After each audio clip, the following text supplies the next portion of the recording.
This is Unit 6B, Disturbances in Renal Function.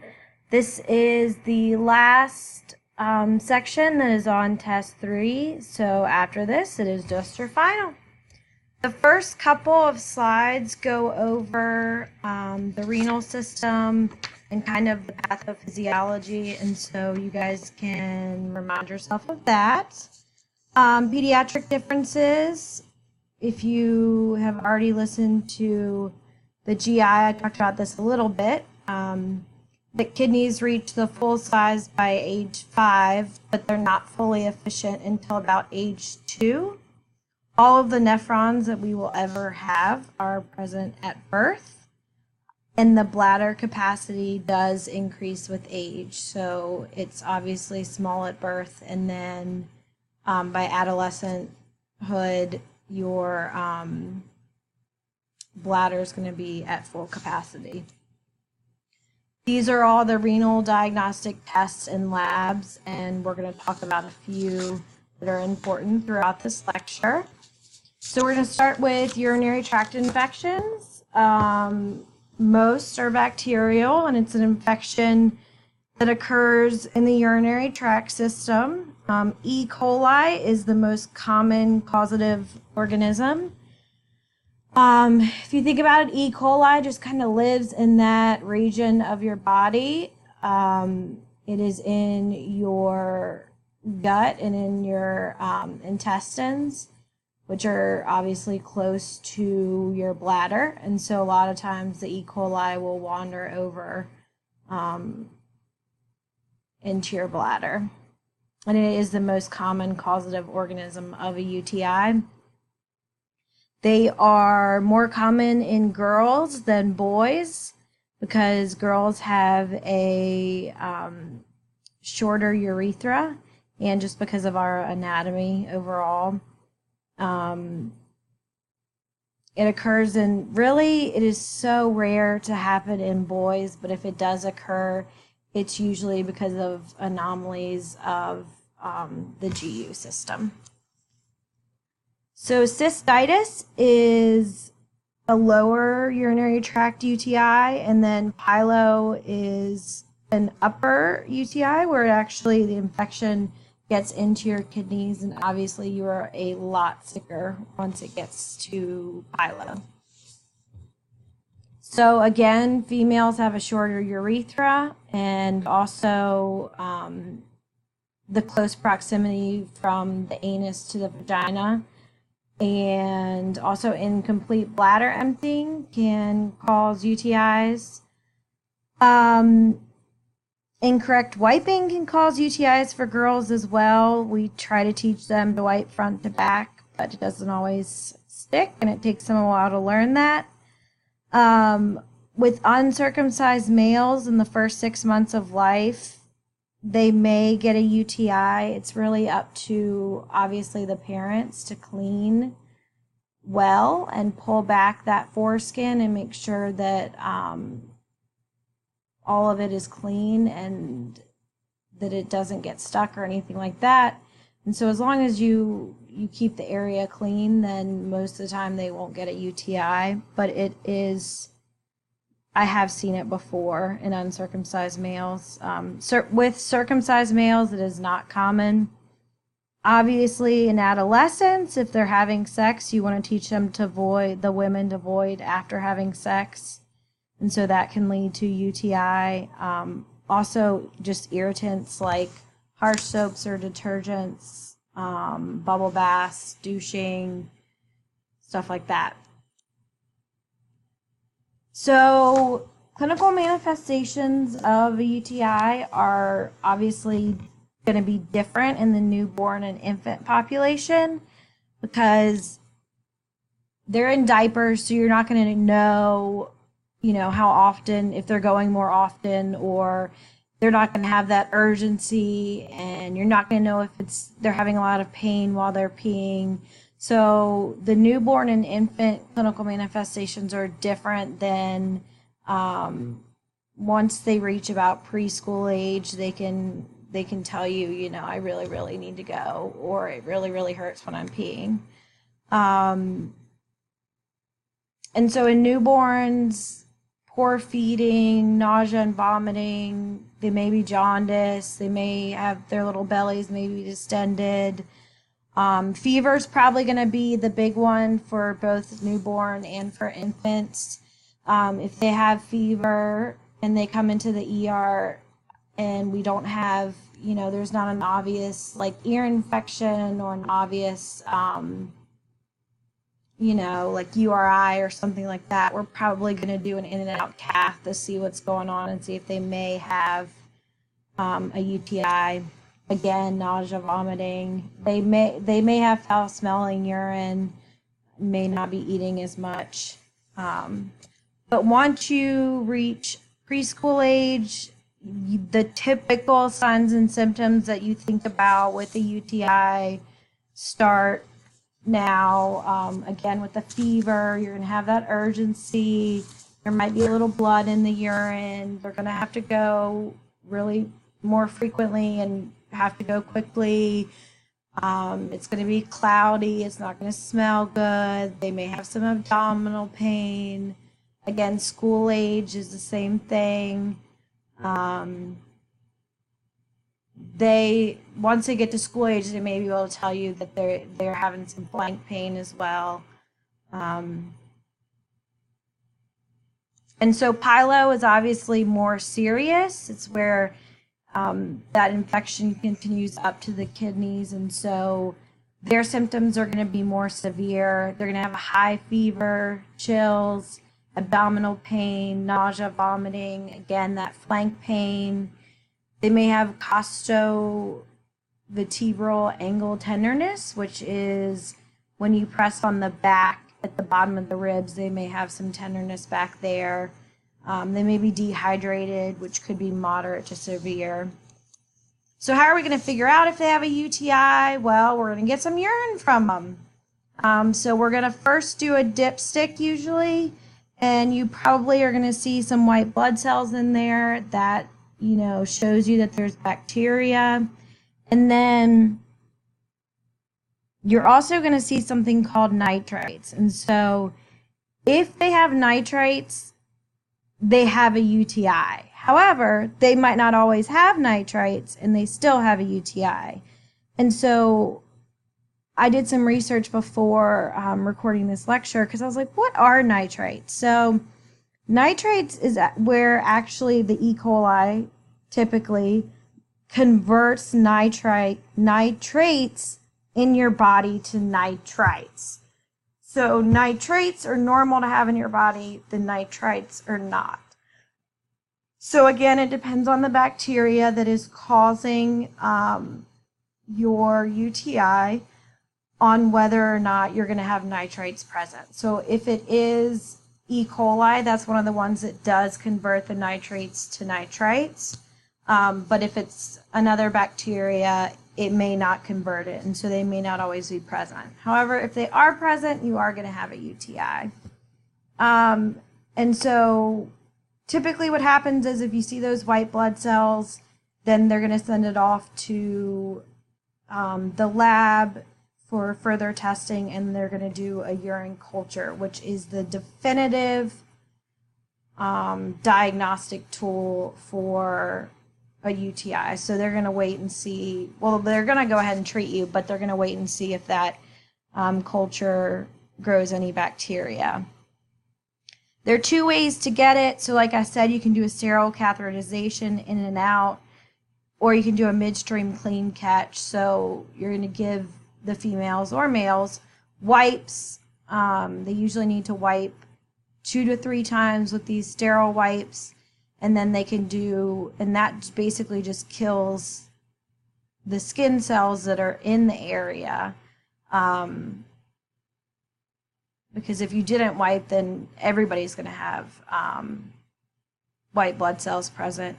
But so you need to wipe and then do it clean catch so that you're getting a good sample to send off to the lab.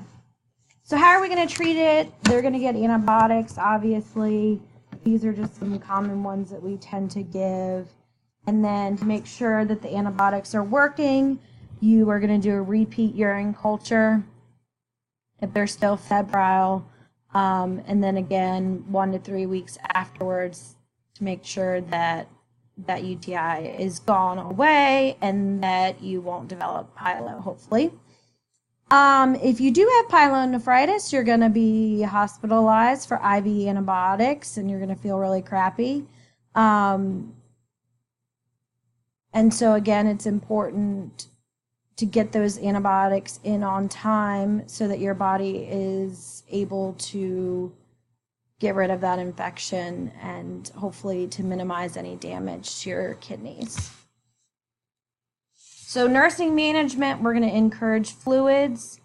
Cranberry and orange juice, some people don't really think that there are many benefits to cranberry juice. Studies have shown that there's benefit to vitamin C in preventing and treating UTIs. If nothing else, cranberry juice is going to make you even thirstier, and so you're going to drink more water as is. So I don't really think it's going to hurt you. So you want people to void frequently and completely. Don't want to hold it like us nurses who go 12 hours and you haven't peed at all, or nursing instructors who go a whole clinical and haven't peed at all. You want to be sure that you are going to the bathroom.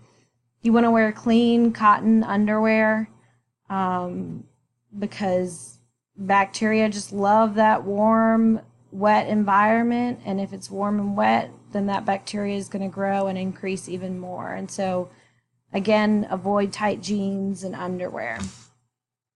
Also, just good hygiene in general. You're going to want to avoid harsh detergents, bubble baths, hot tubs, and like I said, teach adolescents to void after sex. All right, so vesicordial reflux is where the backflow, it's either backflow or reflux of urine from the bladder into the ureters and possibly all the way back into the kidneys. It can be unilateral or bilateral, and it basically causes persistent UTIs. And so the urine, because the urine's just sitting there, and so it's going to put you at an increased risk for the UTIs. A diagnosis is made by a cystogram, which is an x-ray of the bladder, urethra, and ureters, or avoiding cystourethrogram, which is an x-ray of the bladder, ureter, and ureters during voiding. And so what they do, that's more common actually to diagnose this because it's more definitive. And what they do with this is they give you a dye and then they watch during the void to see if the dye is coming out or not, or if it's going in the opposite direction, or if it's just sitting in your bladder and you're not voiding all the way. So it can diagnose a multitude of things. These people are going to be on antibiotics prophylactically their whole life. So 100% of the time they need to take those antibiotics as ordered. That's to prevent UTIs, and then if they get a UTI, they may be put on an additional antibiotic. May also be put on an anticholinergic, which decreases bladder pressure, such as ditropan. They also will do surgical intervention, which is called a ureteral reimplantation. And so I also looked this up because I was like, what is this? So basically, they take your ureter and they reposition or reimplant the ureter into the bladder wall. And so it's just in a different position, but it's not letting that urine back up. And so it is common to have bloody urine post-operatively for a few days. They're going to have 3 months of antibiotics post-op. Again, important to take on time, monitor for the GI symptoms with it.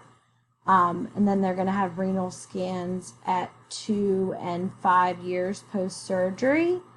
That is because renal scarring can happen when urine just sits there. And so that scarring can lead to permanent renal damage, and so they want to make sure that your kidneys are functioning properly and that you don't have permanent renal damage, and then also to make sure that things are working properly. So nephrotic syndrome is characterized by edema. We're moving on to nephrotic syndrome, which is characterized by edema, massive proteinuria, hypoalbuminemia, hypoproteinemia, hyperlipidemia, and altered immunity. There are really 4 types. These 3 we're not gonna really focus on. The one that we are gonna focus on is minimal change nephrotic syndrome because it's the most common and it's the one that you're gonna see the most often, and it is an autoimmune disease. And so the pathophys behind it is that the glomerular membranes become more permeable, specifically to protein. And so this enables albumin to be lost in the urine, and due to the hyperalbuminemia, the liver synthesizes these lipoproteins, which leads to hyperlipidemia. Loss of the immunoglobulins leads to alterations in immunity, which does put these individuals at risk for infection. And the alterations in coagulation factors leads to hypercoagulability, so you would be worried about clotting and such. And this all typically leads to an increase in cholesterol as well. So clinical manifestations, it is more of a slower onset, and you are losing protein in the urine. So then there's going to be decreased protein in the blood, and so you're going to be holding on to fluids. So if you think about it that way, that's what's going to lead to these manifestations, which are pallor, hypertension, irritability. They're not really going to want to eat. They also back to hypertension, they may or may not have it because it is slow, and that your body may adjust enough so that you don't have it. Blood in your urine, you're going to have blood and protein in your urine. They're generally not going to feel well. They're going to have decreased urine output, and then they're eventually going to have generalized edema. And so eventually they're going to have massive edema, which leads to weight gain. They're going to have nausea and vomiting. They're going to have proteinuria, which is going to make them appear malnourished. And they're going to have, their skin is going to be pale and shiny, and they're going to have brittle hair. So we diagnose it with a history and physical. We're going to get urinalysis, which is going to show lots of protein and potentially microscopic blood. Their serum albumin is going to be decreased, and the we're going to do a renal ultrasound, which is going to rule out structural problems. How we treat it is with corticosteroids, stop that autoimmune process. So if they're on something like prednisone, remember your nursing considerations and education for steroids, so taper it off, think about GI distress, all of that stuff. We're going to give them albumin and Lasix. If they are not responsive to the corticosteroids that we're giving them, then we may put them on immunosuppressive therapy like Cytoxan, and then diuretics to get rid of that fluid. Nursing care is going to be supportive, so we're going to focus on nutrition, and daily weights are very important to see which direction they're going in. Infection prevention, very important because not only are they immunocompromised, but they're also going to be on high-dose steroids, so they're going to be even more immunocompromised. And then they're most likely going to be on bed rest, so we want to prevent that skin breakdown. And also they're going to be swollen, so they're on bed rest and they're swollen. So repositioning them is important, using pillows, foam, whatever you can get to prevent pressure ulcers. And then emotional support, because they don't look like they should look. They don't, they don't look like a typical child. And so emotional support is important. Child life can help with that, social work, stuff like that. So the next and last part of this is acute post-streptococcal glomerulonephritis, or as I'm going to say for the rest of the PowerPoint, AGN. And this is inflammation of the glomeruli of the kidney, usually due to infection. It can lead to acute renal failure, and it occurs about 10 to 21 days after a group A beta hemolytic streptococcal infection. So either like a strep throat, URI, or a strep infection on your skin. It's an autoimmune response to that strep infection, and it's very similar, similar to the rheumatic fever that we talked about earlier this semester. All right, so it is most common in males aged 2 to 6 years of age, and it's also common in adolescents. It, like I said, is an immune response, and so that antigen-antibody complex, it lodges in the glomerulus. So it activates this inflammatory response, and red blood cells are excreted due to the damage to the glomerular membrane. And it decreases glomerular filtration, and so you're then going to retain sodium and water. And so you're going to have circulatory congestion and edema, and protein is going to be excreted. Some may be asymptomatic. The onset is usually abrupt. They're going to have flank or mid-abdomen pain. They're going to be irritable. They're not going to feel well. They're going to have a fever. They're going to have blood in their urine. It may even be tea-colored urine. There's so much blood in there. They're going to have proteinuria, like I said. Azotemia, which I don't know if you remember, but it is nutrigenous waste in the blood due to the kidneys not working. And they're going to have mild periorbital edema early on, and then they're going to have dependent edema, so they're in their feet and their ankles later on. So signs and symptoms that we are going to see is acute hypertension. And so that's why I wanted to go back when I was talking about the nephrotic syndrome. You may or may not see hypertension there. But with AGN, you definitely are going to see hypertension here. And so you're going to want to check their blood pressure, obviously, frequently. And so it goes all the way, the symptoms go all the way down from hypertension all the way down to neurologic symptoms. And oliguria may be present. And so it's just like in your sickle cell population that we talked about.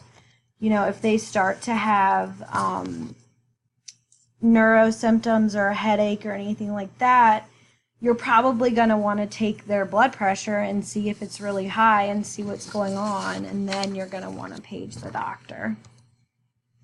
So blood tests to run and diagnose it would be serum, BUN, and creatinine, and you're going to see that that is elevated.